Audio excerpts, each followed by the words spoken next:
Letter to House Democrats about the issue of congressional oversight for military operations. What does it say? Yeah, Nancy Pelosi was furious, quite frankly, that Trump launched this airstrikes that killed Soleimani without informing Congress in advance.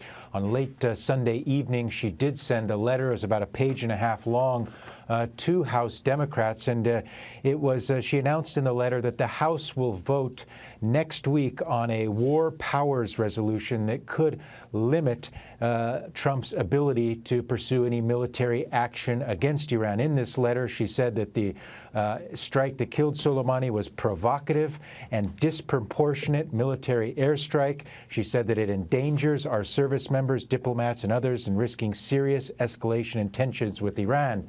In the letter, she said, as members of Congress, our first responsibility is to keep the American people safe. For this reason, we are concerned that the administration took this action without the consultation of Congress and without the respect for Congress's war powers granted to it in the Constitution. So you can expect some action on Capitol Hill and in the House of Representatives this week as the Democrats and the powerful Speaker of the House try to hold Trump to account for his actions there. The Democrats in the House are also wanting to get more information on the justification that the administration says that they have, the intelligence that the administration says that they have on why they thought that this strike killing Soleimani was so necessary and the so-called imminent threat that Soleimani posed. So expect to see some political wrangling on Capitol Hill this week here in Washington. Yeah, Gabe, and meanwhile, President Trump has been threatening to sanction Iraq and also insists he may hit Iran's cultural sites. What more has he been saying there? Yeah, Trump did not speak to reporters on camera when he left his Mar-a-Lago resort in Florida coming back to Washington, but he did speak to reporters off camera on Air Force One.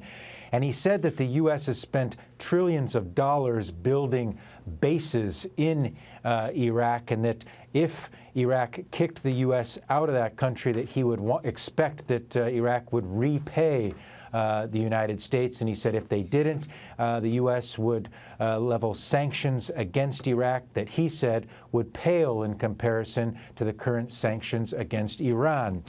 So he's not only ramping up the rhetoric and escalating the situation with Iran, but now also with Iraq as well.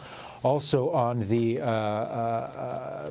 cultural sites, the president told reporters that he would consider striking Iranian cultural sites. This is a little bit of what the president is quoted as saying. He said, they're allowed to kill our people. They're allowed to torture and maim our people. They're allowed to use roadside bombs and blow up our people. And we're not allowed to touch their cultural site? It doesn't work that way.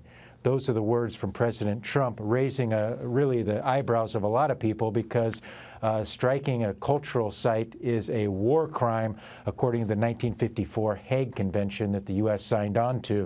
It should be noted that the UN has identified 24 locations in Iran that are UNESCO World Heritage Sites. So Trump really threatening not only Iraq with these sanctions, but also threatening Iran as well on multiple levels.